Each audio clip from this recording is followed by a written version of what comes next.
दोस्तों, अभी 4 दिन पहले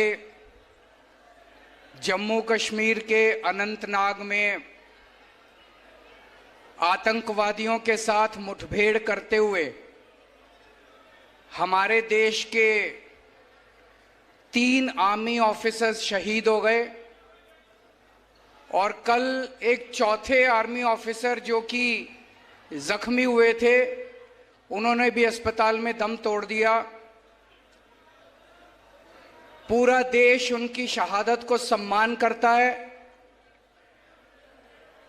उनकी आत्मा को शांति मिले, भगवान उन्हें अपने चरणों में स्थान दे, इसके लिए मेरी आपसे गुजारिश है कि 2 मिनट खड़े होकर उनकी आत्मा की शांति के लिए हम सब लोग मौन रखेंगे।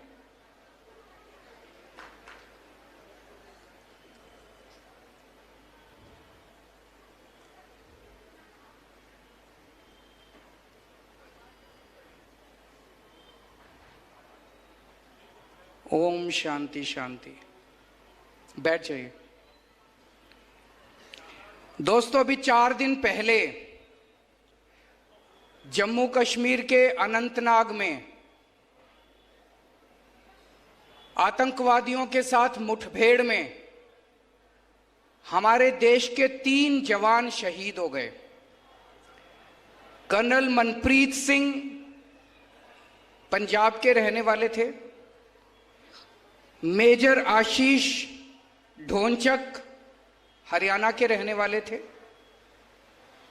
हुमायूं भट्ट जम्मू कश्मीर पुलिस में डीएसपी थे, 2 महीने की बेटी को पीछे छोड़ के गए हैं, और एक चौथे ऑफिसर जो कल शहीद हो गए।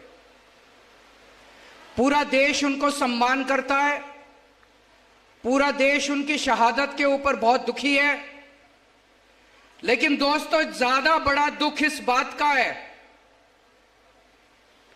कि जिस वक्त उनकी शहादत की खबर आ रही थी, जिस वक्त वो आतंकवादियों के साथ मुठभेड़ कर रहे थे, मुठभेड़ करते हुए जिस वक्त वो शहीद हुए और शहादत की खबर पूरे देश में फैली, उस वक्त दिल्ली में भारतीय जनता पार्टी के हेडक्वार्टर के अंदर जश्न मनाया जा रहा था। हम ये मान सकते हैं कि जब बीजेपी वालों ने जश्न मनाना शुरू किया होगा तब तक खबर नहीं मिली होगी, लेकिन जिस वक्त वो जश्न मना रहे थे तब तक पूरे देश में खबर फैल चुकी थी। देश के प्रधानमंत्री, देश के रक्षा मंत्री, देश के गृह मंत्री, तीनों वहां पे बीजेपी हेडक्वार्टर में मौजूद थे और जश्न मना रहे थे। टीवी पे चल रहा था कि वहां पे हमारे 3 आर्मी ऑफिसर्स शहीद हो गए। क्या जश्न को रोका नहीं जाना चाहिए था? जश्न को बीच में रोकना नहीं चाहिए था? क्या जश्न मनाना सही था? पूरे देश को बड़ा दुख हुआ। मैं देख रहा हूं आज 1 लाख से ज्यादा लोग यहां मौजूद हैं।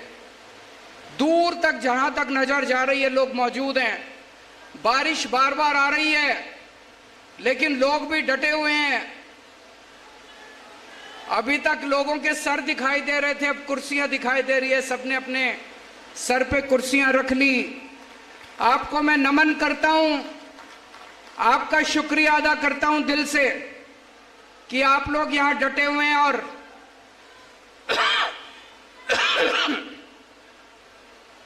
सारा देश इस बात से ज्यादा दुखी है। हमारा पहला दुख है कि हमारे 4 आर्मी ऑफिसर्स शहीद हो गए। हमारा दूसरा बड़ा दुख है कि हमारे देश, जब वो हमारे जवान, हमारे आर्मी ऑफिसर शहीद हो रहे थे और मुठभेड़ में मारे गए, हमारे देश के प्रधानमंत्री, गृह मंत्री और डिफेंस मिनिस्टर जश्न मना रहे थे। तीसरा बड़ा दुख है, आज 4 दिन हो गए इस बात को। 4 दिन पहले वो मुठभेड़ में शहीद हुए थे, अभी तक अभी तक प्रधानमंत्री ने उनके दुख में 2 शब्द नहीं बोले हैं, एक ट्वीट नहीं किया। हर चीज पे ट्वीट करने वाले प्रधानमंत्री, हर चीज पे ट्वीट करने वाले गृह मंत्री, हमारे देश के 3 जवान शहीद हो गए आतंकवादियों से मुठभेड़ करते करते। क्या मजबूरी है? आपके मुंह से जबान क्यों नहीं निकल रही है? आपको क्या दुख नहीं होता? इनको देश से कोई लेना देना नहीं है। अभी थोड़े दिन पहले सारी देश की 28 विपक्षी पार्टियों ने मिलकर एक गठबंधन बनाया। सुना आप लोगों ने? एक गठबंधन बनाया देश की 28 पार्टियों ने मिलकर, उसका नाम रखा इंडिया। 28 पार्टियों ने मिलकर गठबंधन बनाया, उसका नाम रखा इंडिया।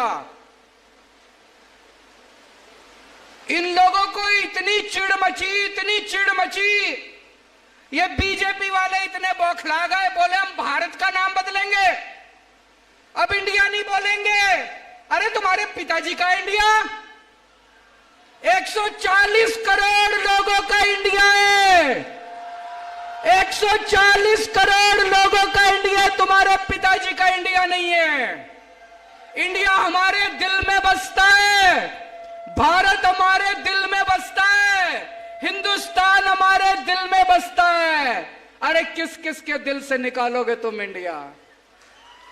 एक बार जोर से सारे जने बोल दो, I love my India, I love my India, I love my India. हम अपने भारत से प्यार करते हैं। भारत माता की, भारत माता की। हम अपने हिंदुस्तान से प्यार करते हैं। सारे जहां से अच्छा। मैं बीजेपी वालों को चैलेंज करना चाहता हूं, हिम्मत है तो इंडिया का नाम बदल के दिखाओ तुम। 140 करोड़ लोगों का इंडिया है, 140 करोड़ लोगों के दिल में बसता है इंडिया। थोड़े दिन पहले तक, पिछले साल तक ये लोग प्रोग्राम चलाते थे, digital India, stand up India, क्या क्या था, make in India, skill India, है जी, ले देखो इंडिया।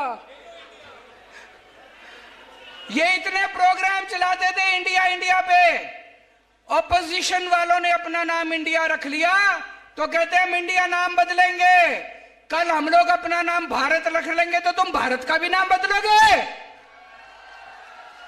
हम अगली मीटिंग में ऑपोजिशन वाले सारे मिलके अपने गठबंधन का नाम भारत रख लेंगे तो तुम भारत नाम भी बदलोगे। तुम्हारे पिताजी का है भारत, तुम्हारे पिताजी का इंडिया। खबरदार अगर तुम लोगों ने इंडिया का नाम बदलने की हिम्मत की तो 140 करोड़ लोग उठ के बीजेपी वालों को इस देश से बाहर भगा देंगे।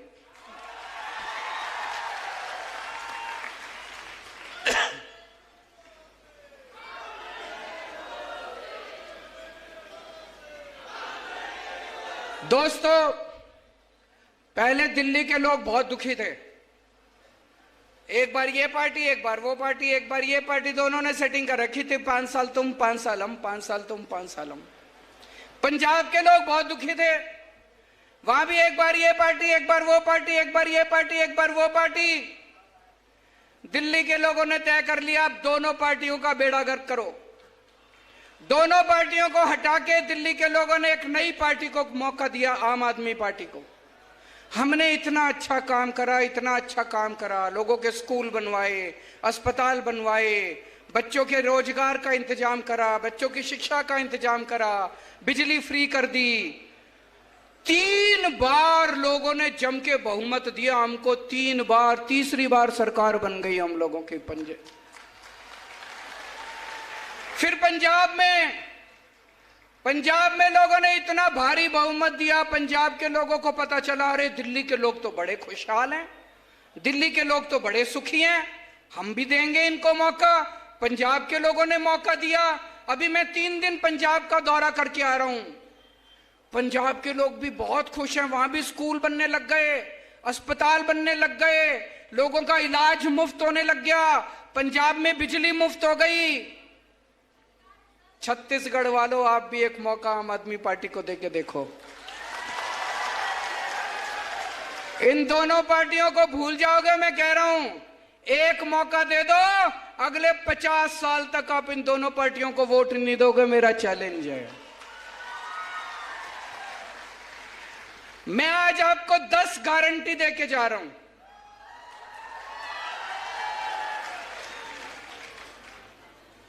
ये बीजेपी वाले आएंगे, कांग्रेस वाले आएंगे, कहेंगे शपथ पत्र है हमारा, संकल्प पत्र है, मैनिफेस्टो है। हमारा कोई मैनिफेस्टो नहीं होता, हम गारंटी देते हैं। आजकल इन्होंने हमारी गारंटी शब्द भी ले लिया। कांग्रेस वाले भी कहते हैं गारंटी देंगे, बीजेपी वाले भी कहते हैं गारंटी देंगे। उस पे भरोसा मत करना। केवल केजरीवाल की गारंटी असली गारंटी है, बाकी सब फर्जी गारंटी है। मैं आज आपको केजरीवाल की गारंटी देके जा रहा हूं। पहली गारंटी, आपके यहां बिजली आती है, पावर कट लगता है, बिजली जाती है, खूब जाती है बिजली, लंबा लंबा पावर कट लगता है। आज आपको गारंटी देके जा रहा हूं। पहले दिल्ली में भी 8-8 घंटे के पावर कट लगते थे। पंजाब में 1.5 साल पहले सरकार बनी है, उसके पहले 10-10 घंटे के पावर कट लगते थे। अब दिल्ली में 24 घंटे बिजली मिलती है, पंजाब में 24 घंटे बिजली मिलती है। एक मौका दे दो, 2 साल के अंदर आपकी 24 घंटे बिजली कर दूंगा पूरे छत्तीसगढ़ के अंदर। बिजली के बिल ज्यादा आते हैं कि नहीं आते? दिल्ली में बिजली मुफ्त कर दी, पंजाब में बिजली मुफ्त कर दी। एक मौका दे दो, सरकार बनने के 3 महीने के अंदर आपकी बिजली मुफ्त कर दूंगा। लेकिन एक बात है, बिजली मुफ्त भी कर दी, लेकिन कई लोग ऐसे हैं जिनके फर्जी बिजली के बिल आए हुए हैं, पुराने आ रखे हैं कि नहीं आ रखे? किसी के 10,000 का, किसी का 20,000 का। जब बिजली के बिल ठीक कराने जाते हो तो बाबू कहता है 5,000 रुपए दो, नहीं तो बिजली का बिल ठीक नहीं करूंगा। कहता है कि नहीं कहता? आपके 30 अक्टूबर, अभी जो 30 अक्टूबर आने वाली है, 30 अक्टूबर तक के सारे पुराने बिजली के बिल माफ कर देंगे और आगे आपके बिजली मुफ्त कर देंगे। दिल्ली में भी किया था, पंजाब में भी किया था। पंजाब में हमारी 16 मार्च को सरकार बनी थी। 31 दिसंबर तक के पहले जितने बिजली के बिल थे सारे माफ कर दिए, सारे जीरो कर दिए। अब पंजाब में भी लोगों के बिजली के बिल जीरो आते हैं, दिल्ली में भी लोगों के बिजली के बिल जीरो आते हैं। फोन करके पूछ लेना। दूसरी गारंटी, शिक्षा की गारंटी। आपके बच्चे, मैं पूछना चाहता हूं, यहां पे कितने लोगों के बच्चे सरकारी स्कूल में पढ़ते हैं? हाथ खड़े करें। सरकारी स्कूल से खुश हो? खराब है सरकारी स्कूल? आपके बच्चे मेरे बच्चे, आपके बच्चों को मैं अपना बच्चा मान के, जैसी शिक्षा मैंने अपने बच्चों को दी है, ऐसे शानदार सरकारी स्कूल बना दूंगा। दिल्ली में सारे सरकारी स्कूल बदल दिए, पंजाब में सिलसिला शुरू हो गया। पहला सरकारी स्कूल अभी शानदार बनाया है, दिल्ली पंजाब के भी सारे स्कूल ठीक कर रहे हैं। छत्तीसगढ़ के सारे सरकारी स्कूल इतने शानदार बना देंगे, लोग अपने बच्चों को प्राइवेट से निकाल निकाल के सरकारी स्कूल में भर्ती कराएंगे। आपके बच्चों की जिम्मेदारी लेके जा रहा हूं। कोई पार्टी नहीं कहेगी 75 साल हो गए भारत को आजाद हुए, मेरे को बता देना किसी पार्टी ने आके आपको कहा हो कि आपके बच्चों को अच्छी शिक्षा दे दूंगा। कोई पार्टी नहीं कहेगी। कोई पार्टी नहीं चाहती कि लोग पढ़ें। पार्टियां चाहती हैं लोग अनपढ़ रहेंगे तो हमारा वोट बैंक बन के रहेंगे, समझ नहीं रहेगी। मैं चाहता हूं आपके बच्चे तरक्की करें। मैं चाहता हूं आपके बच्चों को इंजीनियर बनाऊं, डॉक्टर बनाऊं, वकील बनाऊं, आपके बच्चों को बड़ा आदमी बनाऊं। आपके बच्चे डॉक्टर बनेंगे, इंजीनियर बनेंगे, तभी तो गरीबी दूर होगी। होगी कि नहीं होगी? आपके बच्चों की जिम्मेदारी लेके जा रहा हूं, आपके बच्चों को अच्छी शिक्षा दूंगा। और जितने कच्चे टीचर हैं सारे कच्चे टीचरों को पक्का करेंगे। अभी अभी भगवंत मान साहब ने 12,500 कच्चे टीचरों को पक्का किया है पंजाब के अंदर पिछले हफ्ते। आपको स्वास्थ्य की गारंटी देके जा रहा हूं। आज अगर घर में कोई बीमार हो जाए, भाई साहब सब कुछ लुट जाता है। बड़ी बीमारी हो, हार्ट अटैक हो जाए, कुछ बड़ी बीमारी हो जाए, जमीन बेचनी पड़ जाती है, गहने बेचने पड़ जाते हैं। और बड़ी बीमारी तो छोड़ो, अभी हमारे छत्तीसगढ़ के अध्यक्ष बता रहे थे कि कैसे अगर छोटी बीमारी भी हो, प्रसव भी हो, तभी खाट के ऊपर लेके उसको दूर तक अस्पताल लेके जाना पड़ता है। अस्पताल आसपास गांव के अंदर कहीं नहीं है कि नहीं है? दोस्तों, आपके परिवार के अंदर अगर कोई भी बीमार होगा, चाहे कितनी छोटी बीमारी हो, चाहे कितनी बड़ी बीमारी हो, उसकी जिम्मेदारी मेरी। सबका इलाज मुफ्त कराऊंगा, सारी दवाइयां मुफ्त, सारे टेस्ट मुफ्त, सारा ऑपरेशन मुफ्त। और ये कहने से नहीं होगा, ये केवल मैंने कह दिया, ऐसे नहीं होगा। उसके लिए हमें खूब सारे मोहल्ला क्लिनिक खोलने पड़ेंगे। दिल्ली में 550 मोहल्ला क्लिनिक चल रहे हैं, पंजाब में 650 मोहल्ला क्लिनिक शुरू हो गए। छत्तीसगढ़ के गांव गांव के अंदर मोहल्ला क्लिनिक खोलेंगे। आपके अपने बीमार आदमी को आपको खाट पे दूर लेके जाना नहीं पड़ेगा, आपके गांव में एक मोहल्ला क्लिनिक, गांव क्लिनिक खोलेंगे, गांव क्लिनिक। उसमें आपकी सारी दवाइयां फ्री होगी, सारे टेस्ट फ्री, सारा इलाज फ्री। और अगर बड़ी बीमारी हो जाए, आपके जितने सरकारी अस्पताल हैं, सारे सरकारी अस्पताल शानदार बनाएंगे, प्राइवेट से अच्छे बनाएंगे, उसमें सारा इलाज मुफ्त होगा। चाहे जितनी बड़ी बीमारी हो, 30 लाख 40 लाख रुपए का भी ऑपरेशन है, वो भी आपका फ्री में होएगा, चाहे अमीर आदमी हो चाहे गरीब आदमी। पैसा कहां से आएगा इतना? ये जितनी पार्टियां कहती हैं सरकार तो घाटे में चल रही है, सरकार तो घाटे में चल रही है। जब मैंने दिल्ली में मुख्यमंत्री का पद संभाला, तब भी ये सारी पार्टियां कहती थी सरकार घाटे में चल रही है, सरकार अब दिल्ली सरकार फायदे में चल रही है। मैंने सबकी बिजली मुफ्त कर दी, शानदार स्कूल बना दिए, सबके बच्चों को फ्री में शिक्षा दे रहा हूं, सबका इलाज मुफ्त कर दिया। फिर भी मेरी सरकार फायदे में चल रही है, घाटे में नहीं चल रही।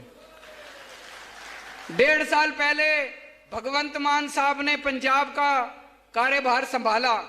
उसके पहले सारी सरकार कहती थी 3 लाख करोड़ का कर्जा हो गया पंजाब पे, पंजाब सरकार घाटे में चल रही है, पैसा नहीं है करने के लिए। ये पैसा भी ले आया, पता नहीं कहां से लाया, और सबकी बिजली भी मुफ्त कर दी, 650 मोहल्ला क्लिनिक भी खोल दिए। अभी किसानों की फसल बर्बाद हुई थी, उनको खूब मुआवजा भी दिया, सारे काम कर रहा है। इसके पास तो पैसे की कमी नहीं है। क्यों? ईमानदार आदमी है। ईमानदार सरकार चुनो, पैसे की कोई कमी नहीं है। इन लोगों ने जो लूटा इतने साल से, इन्हीं से पैसा निकलवाएंगे। इतनी रेड मारी है भगवंत मान ने पंजाब में, पुराने नेताओं पे, पुराने मंत्रियों पे नोट गिनने की मशीनें निकली हैं उनके घरों से, इतने नोट निकले हैं। उन सारे नोटों से उनसे पैसा ले लेके, पैसा वापस ले लेके जनता का इलाज मुफ्त कर दिया, जनता की शिक्षा मुफ्त कर दी। भ्रष्टाचार खत्म करेंगे। एक एक पैसा छत्तीसगढ़ का जो ये लूट के ले गए हैं, इनसे सारा पैसा वापस लेंगे और एक एक पैसा छत्तीसगढ़ के लोगों के विकास के ऊपर खर्च होगा। दूसरी बात, आप जब पटवारी के पास काम कराने जाते हो, दफ्तर में काम, पैसे मांगते हैं कि नहीं मांगते? ये रिश्वतखोरी बंद करेंगे। दिल्ली में हमने एक फोन नंबर दिया है 1076, दिल्ली से ही लगता है, यहां से नहीं लगेगा। उस नंबर पे फोन करो, आप बोलो मेरे को राशन कार्ड बनवाना है, वहां से आवाज आएगी हम आपके घर कितने बजे आए राशन कार्ड बनाने। आपको राशन कार्ड बनाने के लिए कहीं जाने की जरूरत नहीं है, आपके घर आती है सरकारी अफसर, आपके घर आता है काम करने के लिए। छत्तीसगढ़ में होना चाहिए नहीं होना चाहिए? रिश्वतखोरी बंद करेंगे, भ्रष्टाचार बंद करेंगे।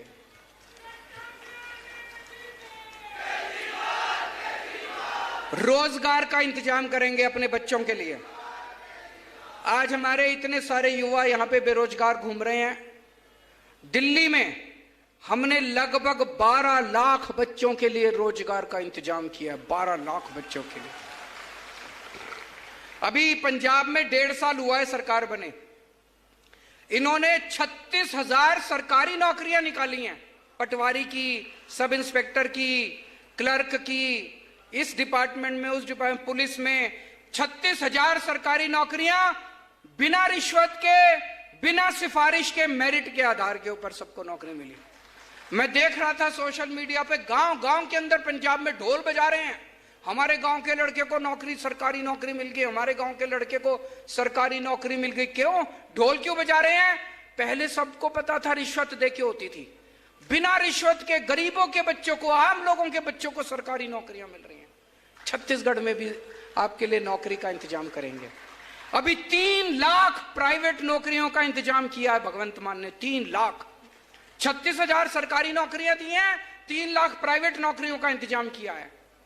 और जब तक आपके लिए भी, आपके बच्चों के लिए भी नौकरी का इंतजाम करेंगे, और जब तक नौकरी नहीं मिलती तब तक 3,000 रुपए हर महीने बेरोजगारी भत्ता दिया जाएगा हर बेरोजगार को।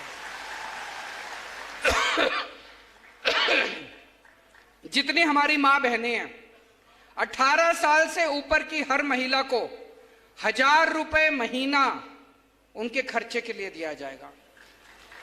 हमारी बेटियां हैं, कॉलेज जाना है, कॉलेज जाने के पैसे नहीं है, कई लड़कियों की पढ़ाई छूट जाती है, उनकी कॉलेज की पढ़ाई पूरी हो जाएगी।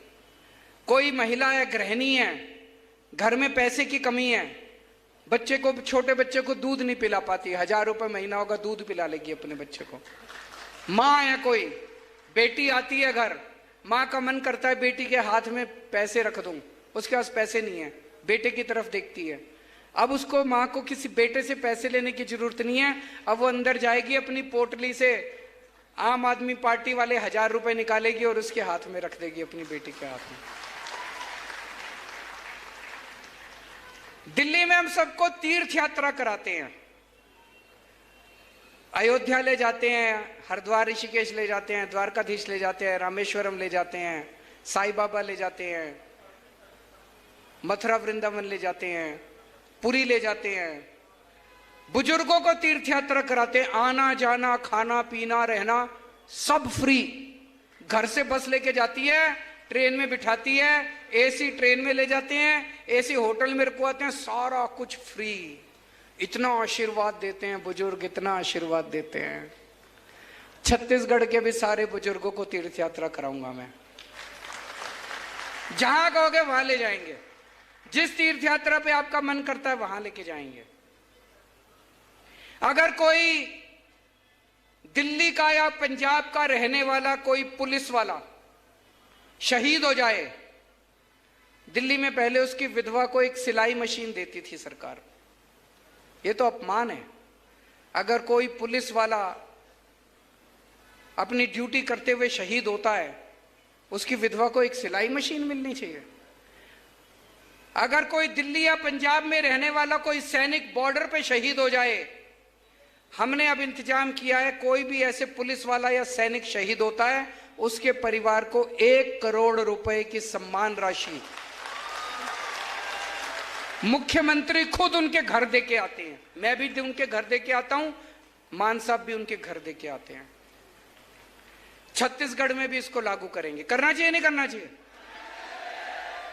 जितने कच्चे कर्मचारी हैं, मेरे को पता चला खूब हड़ताल पे, 24 घंटे बेचारों को हड़ताल पे रहना पड़ता, सारे कच्चे कर्मचारियों को पक्का करेंगे। 28,000 कर्मचारियों को अभी तक मान साहब ने पक्का कर दिया है पंजाब के अंदर। 28,000 सारे कच्चे कर्मचारियों को पक्का करेंगे और ये ठेका प्रथा बंद करेंगे। और सबसे बड़ी बात, आज ये यहां पे ढेर सारे आदिवासी समाज के लोग आए हुए हैं। देश को आजाद हुए 75 साल हो गए, इन 75 सालों में सबकी तरक्की हो गई, आदिवासी समाज पिछड़ा रह गया। आदिवासी समाज के साथ सौतेला व्यवहार हुआ है।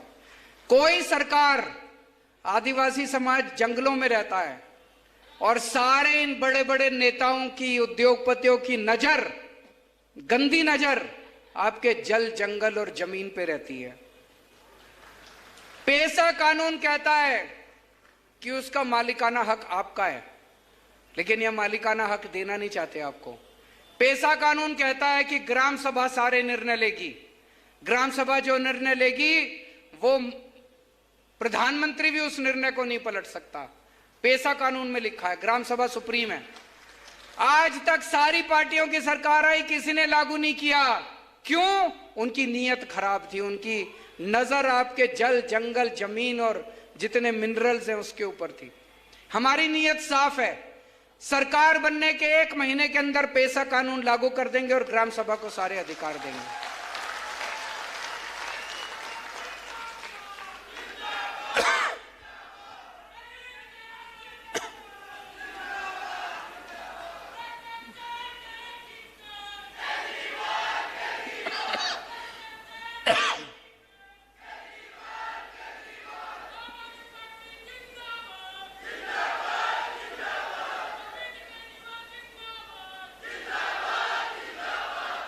जवान फिल्म के बारे में सुना है? किस किस ने देख ली? बाकी जने भी देख लेना, बहुत अच्छी पिक्चर है। शाहरुख खान का उसमें एक डायलॉग है, देखा सोशल मीडिया पे चल रहा है डायलॉग शाहरुख खान का।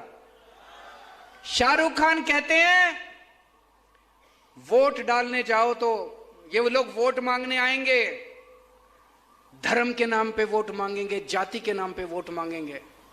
धर्म के नाम पे वोट मत देना, जाति के नाम पे वोट मत देना। जब वोट मांगने आए तो उनसे पूछना हमारे बच्चों की शिक्षा के लिए क्या करोगे। जब वोट मांगने आए तो उनसे पूछना मेरे घर में कोई बीमार हो जाएगा उसके इलाज के लिए क्या करोगे।